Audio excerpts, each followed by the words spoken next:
Bonjour à tous.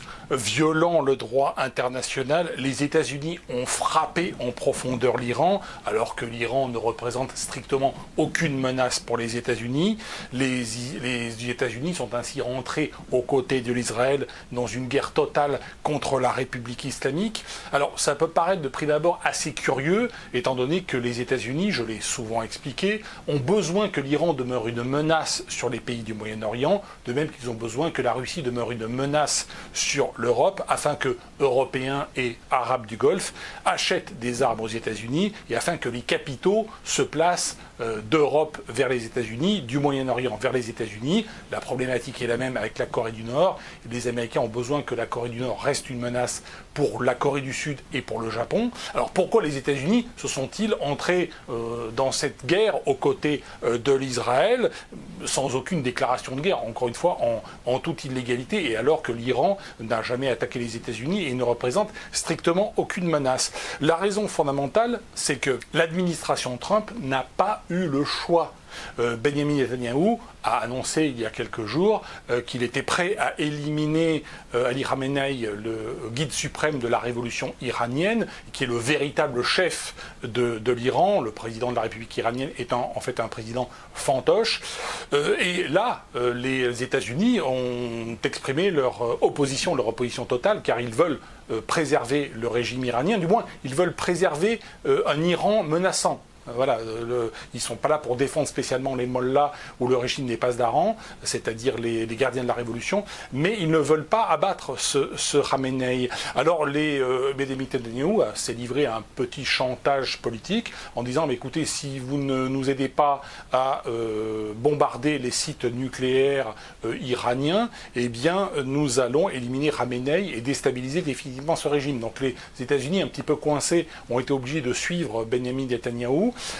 Ça ne veut pas dire que dans quelques jours ou dans quelques semaines, M. Khamenei ne soit pas éliminé par un bombardement israélien. On verra si les Israéliens vont tenir leur parole vis-à-vis de l'administration Trump. Ce n'est pas évident. Ce qui est important, c'est que les États-Unis soient désormais entrés en guerre aux côtés d'Israël. Et c'était ça le but fondamental de l'opération. Car, naturellement, ni l'Europe, ni les États-Unis, ni Israël ne sont menacés par les armes nucléaires iraniennes, pour une raison très simple, c'est que de l'aveu même de tous les observateurs informés, les Iraniens n'auraient raffiné l'uranium qu'à hauteur de 60%. Il faut au moins un raffinage à 90% pour fabriquer une bombe atomique. Donc ils sont très très loin, parce qu'il est plus facile de passer de 3% à 60% que de passer de 60% à 90%. Ils sont quand même relativement loin d'être capables de fabriquer une bombe atomique. Et quand bien même ils auraient une bombe atomique, ils vont certainement pas l'employer pour la balancer, que ce soit sur les États-Unis ou sur l'Europe. Sur Israël, il y a un doute, puisque la révolution, l'un des buts théoriques de la révolution iranienne, c'est la destruction de l'État d'Israël, mais on ne dit pas comment on va détruire l'État d'Israël, du point de vue iranien. Donc on est quand même très loin du risque militaire réel. Mais alors vous allez dire, mais pourquoi Israël mène-t-elle cette guerre contre l'Iran? Pour les mêmes raisons qu'elle écrase Gaza, qu'elle a écrasé le terrorisme du Hamas à Gaza et du Hezbollah au Liban, de la même manière qu'elle a aidé à écraser le régime syrien, parce qu'elle est confronter cette société israélienne à plusieurs problèmes, et des problèmes surtout en interne. La société israélienne, elle est composée de 20% d'Arabes israéliens, donc qui ont la nationalité israélienne, mais qui sont en fait des musulmans pour l'essentiel, beaucoup de druzes, chiites, sunnites, il y a quelques chrétiens, peut-être 1 ou 2% de chrétiens, mais globalement les Palestiniens israéliens, c'est 20% de la population. Les Israéliens orthodoxes, c'est-à-dire très religieux, vont représenter assez rapidement 20% eux aussi de la population, et puis comme ils font beaucoup d'enfants, dans quelques années ils seront 25-30%, donc c'est une population qui augmente rapidement. À côté de ça, la population israélienne, on va dire de juifs sécularisés, ne représente aujourd'hui à peu près que 60% de la population, donc ils sont encore majoritaires, mais ils ne sont plus majoritaires pour très longtemps. D'ici quelques temps, ils le seront de moins en moins, et face à cette menace que subit Israël, qui n'est pas une menace conventionnelle, c'est-à-dire Israël n'est pas menacé aujourd'hui d'invasion militaire par le Liban, par la Jordanie, par l'Égypte, ou par la Syrie, ou par l'Irak, ou par l'Iran, ni même de destruction nucléaire à très court terme.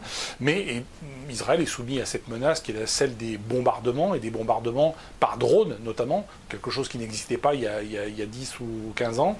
C'est une menace qui est nouvelle, et demain, ces bombardements réguliers par drone pourront partir peut-être de Turquie, peut-être d'Égypte, peut-être de Jordanie. Donc c'est une vraie problématique, parce que la vie de fait en Israël risque de devenir de plus en plus invivable, de plus en plus problématique.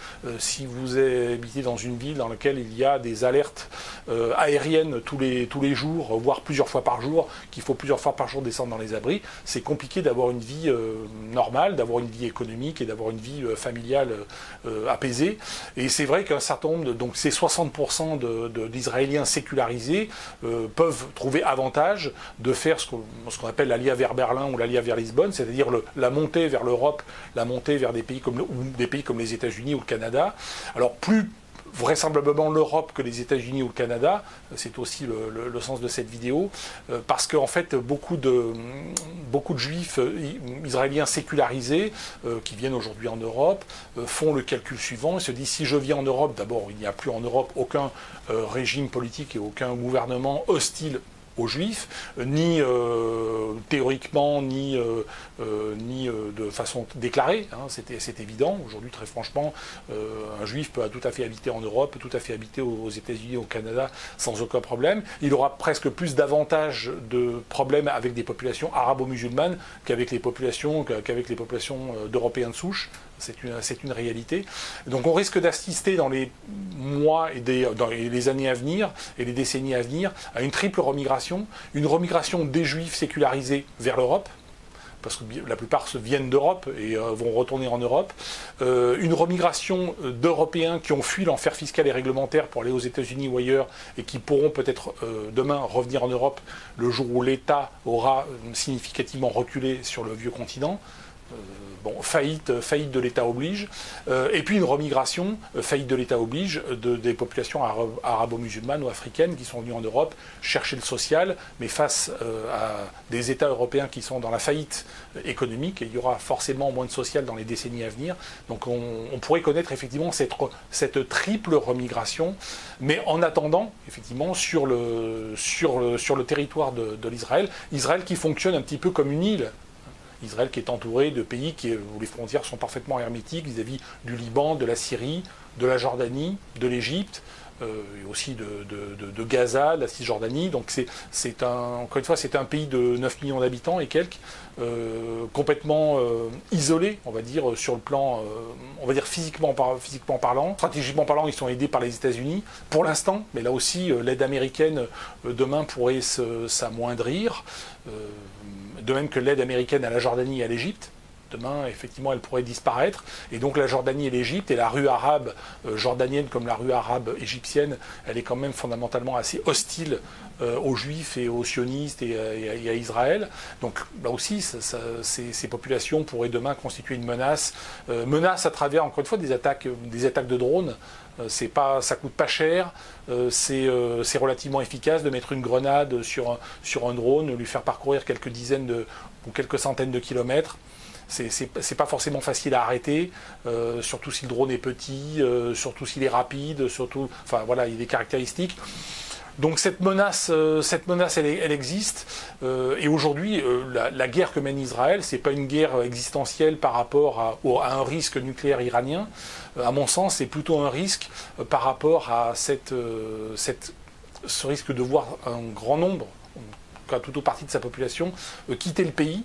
Et donc il ne resterait plus finalement en Israël qu'une minorité de juifs sécularisés, qu'une population d'arabes israéliens qui aujourd'hui fait 20% de la population, mais qui demain pourrait faire 25, 30, 35, 40% de la population, et une population de juifs orthodoxes qui ne payent pas d'impôts parce qu'ils étudient la Torah, qui ne font pas leur service militaire, donc ils ne vont pas faire la guerre, et qui aujourd'hui représentent près de 20% de la population, mais avec le nombre de naissances, je crois que c'est une moyenne de 7 enfants par femme chez ces populations orthodoxes, eh bien cette population va monter à 25, 30, 35, 40%, 50% dans les années à venir, et surtout si un grand nombre de juifs sécularisés quittent Israël. Donc voilà la problématique dans laquelle on se trouve, problématique qui est relativement mal analysée par les journalistes sur les grandes chaînes d'infos, hein, CNews, LCI, BFM, France Info, qui n'abordent pas ces sujets de cette façon-là, qui font intervenir pas mal d'anciens ambassadeurs ou d'anciens généraux, mais qui n'ont pas cette vision politique, qui ne peuvent peut-être pas non plus tenir les propos politiquement incorrects que je tiens sur cette chaîne. Donc c'est la plus-value que j'essaie de vous apporter. Voilà. Donc je pense que j'ai fait le tour de la question sur cette motivation, sur la motivation de la guerre que mène Israël aujourd'hui contre le Liban. Elle est arrivée à entraîner quand même les États-Unis dans le combat, ce qui est quand même pas rien. Ce qui n'aura pas plus de conséquences que ça, à mon avis, d'un point de vue géopolitique, parce qu'il y a très peu de pays en fait qui peuvent soutenir l'Iran. Et puis la puissance militaire américaine, elle est vraiment surdimensionnée, de même que la puissance régionale israélienne, elle est très largement supérieure à celle de ses voisins. Merci à toutes et à tous, et je vous dis à bientôt.